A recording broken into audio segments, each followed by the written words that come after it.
Hey guys, it's your boy Jake Graham coming at you real quick.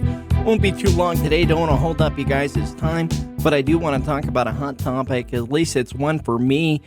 It is the governor of Maine, Janet Mills, going against Trump's executive order not to allow transgender man to female to play in women's sports.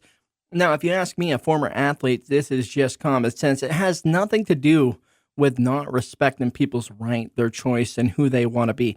Honestly, guys, I am a staunch conservative, but I personally do not care. You do you. As long as you are happy and you're mentally in a good spot, it is not my place to judge you or to tell you how to live your life, but there are lines and boundaries. And for one, I think transgender athletes playing against females is absolutely unfair. We have seen certainly enough evidence to tell us and show us that there is an advantage. I mean, you can have your top female athletes compete against your top male athletes, and it will not be fair. And that is not me saying men are better than females. Not at all. I am not chauvinistic. I'm not sexist. There are certainly a lot of things that a female can do that a man has no business doing. And no, and I mean just more than just making babies. I mean it, guys. This is not a policy that has to do with masculine superiority. No, it's bigger than that. If anything, this is forbidding transgender men from playing sports with women. How are we protecting our daughters? Guys, this is how it starts out. Pretty soon, transgender men take over the sport. Women are discouraged from playing sports. And I am a former athlete. I have plenty of friends that are former athletes. And sports is a huge mental relief and character builder for men and women all over this country. And to be restricted by a means outside of your force, outside of your capabilities, is unfair. People want to talk about the Constitution. I'm going to tell you guys, when the Constitution was thought of, when it was a concept, an American dream in our founding fathers, they never dreamed that common sense would go out the window. That people that lacked common sense would just try to use the Constitution to defend their special needs, their special rights. We're talking about less than 1% of the population of the United States of America. And we got the governor of the United States of Maine, United States of Maine, you like that? We got the governor of Maine going ahead and trying to tell us that, she's not going to follow Trump's executive order that falls in line with Title IX and forbid trans athlete males from playing against female sports. I got that clip. I want you guys to hear it so you have a better understanding of what I'm talking about. So let me just go ahead and pull that up right now, and here we go. The NCAA has complied immediately, by the way. That's good. But I understand Maine. Is Maine here, the governor of Maine? Well, are you not going to comply with it? I'm complying with state and federal laws. We are the federal law. Well, you better do it. You better do it, because you're not going to get any federal funding at all if you don't. And by the way, your population, even though it's somewhat liberal, although I did very well there, your population doesn't want men playing in women's sports. So you better comply, because otherwise you're not getting any federal funding. See you in court. Every state, good. I'll see you in court. I look forward to that. That should be a real easy one. And enjoy your life after governor, because I don't think you'll be in elected politics. Every state has a responsibility to comply with Title IX. They have an obligation, a legal obligation, and we'll be enforcing aggressively, and we're going to be protecting our citizens. We're going to protect.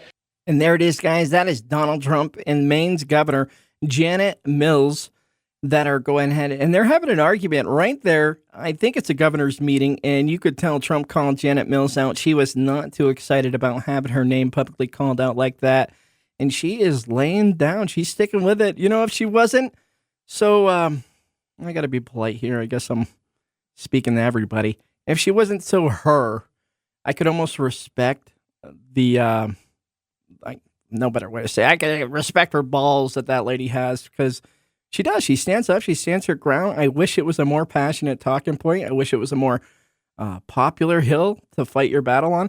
But it's absolutely not, guys. I know plenty of liberals out there that think it's absolutely crazy that we let transgender men play in sports with biological females. It's unfair.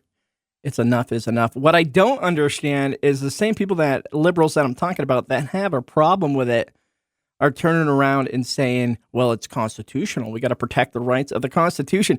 Again, guys, nowhere in history did our founding fathers think that this is going to be something that we use the Constitution for, to protect women sports from transgender men taking over women's sports. The Constitution was never, ever considered for that. The Constitution has been abused greatly by the left-wing hysteria. It's really tragic. And what does that mean? Does that mean that we have to readdress our Constitution? Do we have to now factor in that people lack the common sense of what the Constitution was actually for and the rights that it protects us? It is something that, yes, it's supposed to protect every man and woman, give us all equal rights. It is not, and it never has been intended to give us special rights. None of us are special. I'm going to tell you guys that. It doesn't matter if you're Elon Musk or if you're a guy living on the street and just trying to get money for your next beer. It does not matter. None of you are special. I am not special. When we end, the world does not end. So constitutional rights are for the greater good, the majority, for us all, so we can all be protected while we are here on this short time on Earth. Donald Trump seems angry in that clip. I don't know if you guys heard it. I don't know if you've seen it. He was a name calling. He's done a lot better on that this year. I'm not going to lie. There's a guilty side of me that kind of wishes he would have laid into her, maybe make an Austin Powers joke, but that's besides the point. That's what I want, but I know it's not good for policy or to get anything done. I think Janet Mills is way out of her league here. This is her second term as governor of Maine, and Maine does have a law. You cannot run for governor more than 2 terms in a row. I don't know. I think she's done. I personally do not like her. I am from the state of Maine. I left Maine in 2022 largely due to her policy in the direction that Maine was going into, and I think she has been a big proponent of the decline in Maine. So if Janet Mills wants to go head to head with the great one, that is Donald Trump, I will be around to watch it and keep you guys updated the whole time. Again, this is a short cast, real quick, something I want to address. Well, I had the studio available. When I seen this video, I just got my blood boiling and I got excited. I was motivated. Wanted to reach out to all you guys, get your thoughts. Remember, please, it helps out a lot to like and leave a comment. This is a podcast, but yes, it's on YouTube, so it's in video format. Hopefully, I was able to edit something out good and give you something to look at. But mostly, I just want you guys to hear what I have to say. Until next time, this is Jake Graham, the one and only Covfefe Patriot.